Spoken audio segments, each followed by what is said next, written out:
Hi everyone, it's me, and today let's learn from the legends, the filmmaking legends, together. Let's go! This is Frame by Frame. My name is Kyle.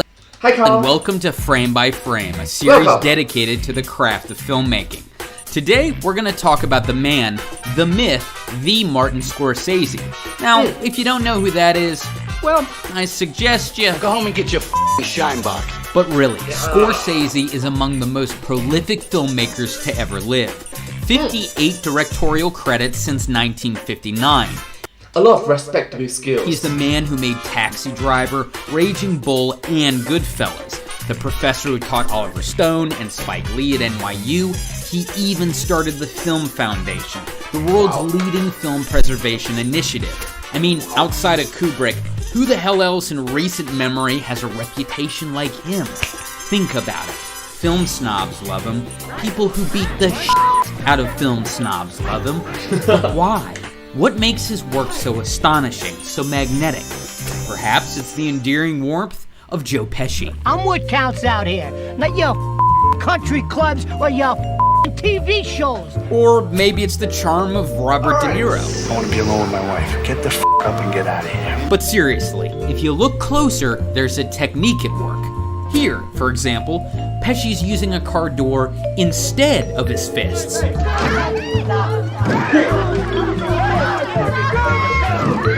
All jokes aside, though, there is a method to Scorsese's madness, one you've seen but likely never noticed, and one responsible for some of the greatest works in cinematic history.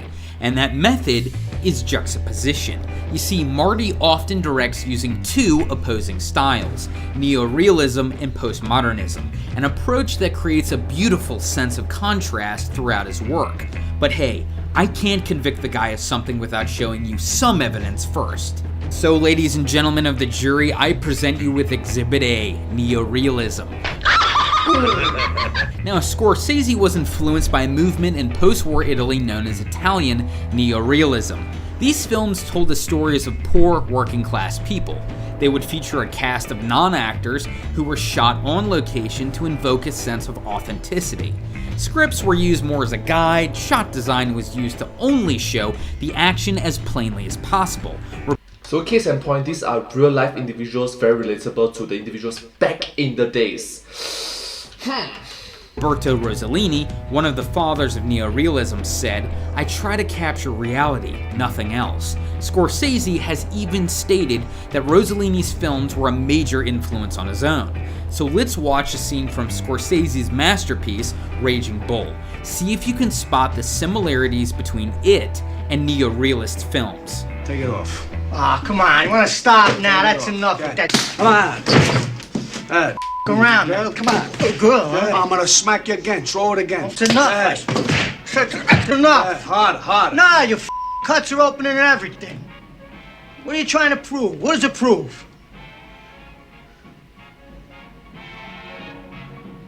Alright, here's what I got. First, the coverage was minimal. No wild shot design or flashy cuts. Second, it's clearly shot on location. That's no soundstage, that's New York City. The characters are also working class people. And there's overlapping dialogue and repeated lines, which are indicators of, you guessed it, improvisation. I just love it that his direction of directing is, like case in point just now what I mentioned, what are you trying to prove? What are you going to prove? This sort of things is like, people is going to say that I want to prove something else. I want to do this. It's like directly confronting question. Whereas his directing style, which is kind of modern if you think about it, kind of interesting, unique, in which he's not going to say, I'm going to prove something to you. My actions speak louder than words. What are you trying to prove? What are you trying to prove?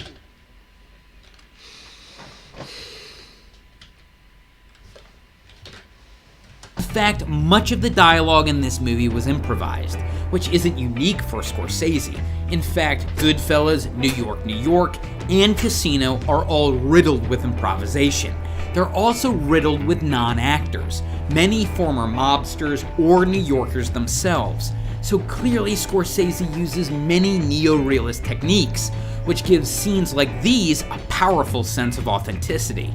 But like I said before, the key to Scorsese's method is juxtaposition, not the adherence to any one style, which means he needs to contrast neorealism with something totally different, something on the opposite end of the spectrum, something like this.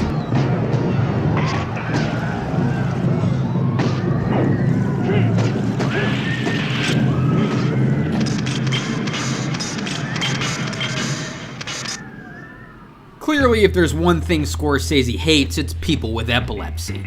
And so we come to Exhibit B, postmodernism. This method aims to remind us that we're watching a film. It's not concerned with presenting reality, rather it strives to exaggerate reality through a mixture of unconventional techniques. So instead of shooting a boxing match like you're used to seeing it, and Leary leads off with a good left jab. Scorsese flips the script, a deviation not just from that norm, but from his earlier neo-realist approach. Angles are suddenly exaggerated. The amount of shots has multiplied too, exponentially. We go. You notice the camera just zoom out, but the person is still in focus. That is incredible. Oh no, zoom in. Whereas the camera is zooming, but he's taking a step back. It's just very cool. From 3 to 5 shots covering a scene to about 16 in 25 seconds. That's counting any time the angle shifts by more than 30 degrees, not individual cuts. Now, continuity in terms of time and space is thrown right out the window. Time slowed, then sped up. Ambient sound is lowered, sound effects are raised, making each impact exaggerated. The cutting rates also increased dramatically. It's just brief flashes of carnage. Here too, in Goodfellas, Scorsese shifts from this type of coverage. All right, good. You're getting too big on me Just now. don't go busting my balls, Billy, okay? Hey, Tommy, if I was gonna break your balls, I'd tell you to go home and get your shine box. To this. I mean, hits just became a habit for some of the guys. Guys would get into arguments over nothing, and before you knew it, one of them was dead. And they were shooting each other all the time. Shooting people was a normal thing. It was no big deal. Again, the second clip is totally postmodernist. Scorsese manipulates time. Just look at that speed ramp while Pesci stabs Frank Vincent. The cutting doesn't follow a sense of continuity either. We cut straight from the gang killing Vincent to Liotta digging his grave. Plus, look at the freeze frame on De Niro's muzzle flash. That's not meant to play for reality, no way. It's Scorsese drawing attention to his craft. Exactly what he wasn't doing with his earlier neo-realist direction. So what do we have? Two totally different styles, each contrasting the other, but they work in tandem, never allowing the direction to become monotonous. Just watch how they work together here in Casino. This guy is gonna run to the FBI. Head is getting bigger than your casino. That's your problem, pal. I knew what he wanted, and I didn't want any part of it. Nicky wanted to take over. He wanted to go after Gadji, go after the skin, go after everything and everybody. Plus, he had stopped asking permission from back home for every little thing. A casino boss and his wife were killed. The bulls questioned Nicky. We've got De Niro and Pesci arguing here. Super minimal coverage. Overlapping dialogue, repeated lines, zero time manipulation. Realism at its finest. But right after that, we're hit with this. Complicated coverage, quick cuts, freeze frames, the collapse of time. Why? To contrast the sequence before it. We go from slow to fast, minimal coverage to complicated, which creates a beautiful sense of balance. Or, as Joe Pesci describes it, I like this one. One dog goes one way and the other dog goes the other way. One is going east and the other one is going west, so what? And this guy's saying, what do you want from me? so there you have it. I just love it that Carl in this frame by frame video, he, like, not gonna lie, right now in my heart I'm feeling very disgusted, very a lot of mixed feeling involved, and this is just a fictional point of view, which, let's be honest, is not realistic in the year 2022. Alright, but from a human standpoint, I'm looking at these videos, these films, these directions, these director films that occurred decades ago, and decades later, me right now, and even I'm feeling disgusted. It's like, oh, what the? It's like, yeah. And I'm glad that we are talking about this from an educational point of view. So thank you so much, Carl. Thank you. I hope that you learned something new. I hope that I learned something new. Yeah. Juxtaposition, one of the fundamental keys to Scorsese's work. And it's this clash of neorealism and postmodernism that makes his films so popular. Why? Because the mix is fascinating for film buffs to pick apart, and refreshingly original for your average moviegoer to watch. They're inspiring, and as the years roll past, I still feel the same admiration, the same esteem for the works of Martin Scorsese. So do yourself a favor, for God's sake, go watch his films. If you love movies, Marty's got a lot to teach you.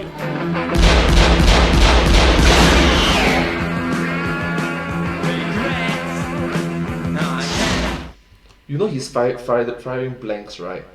Direct the camera. If not, the camera would have just been shattered. Thank you for watching, ladies and gentlemen, and make sure to subscribe to this channel, Film Theory, for more fantastic film-related content. And if you'd like to check out more Frame by Frame, click the frame to the left to watch an episode on the Italian horror influences behind Crimson Peak. Or click the frame to the right to watch a Film Theory episode on the science behind Seinfeld's most infamous storyline. And until next time, my name is Kyle, and this has been Frame by Frame. Thank you so much. Thank you. Well, I hope you find this video very interesting to watch. Very knowledgeable, wisdom-filled, and just thought-provoking. It's very meaningful to look at these pieces from decades ago and learn from their point of view, so that we can further improve our skills, our capabilities for future works, and hopefully a decade or two later, or maybe half a century later, which is 50 years, maybe half a century later, my works will be inspirational, motivational for the offsprings, for descendants, and they can learn from me. Isn't that a very brilliant, fantastic, splendid circle of life? The circle of life, and it rules us all. Well, anyways, let's do the outro. Thank you so much for watching this video. If you do like this video, please remember to like, share, and subscribe to my channel, and comment down below if you have anything to share with us. Down below. Don't forget to follow my channel, and hope to see you in my next video. But hey, that's just a theory. This is a frame by frame. Humdrum. But hey, that's just a frame by frame. Thanks for watching. Thank you.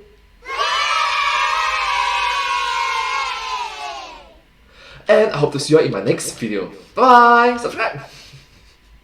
Subscribe. Thank you so much. I hope you find this video very... It's a learning journey for all of us.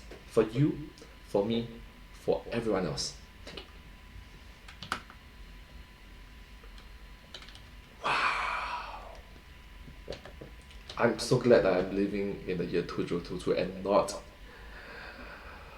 a few decades ago.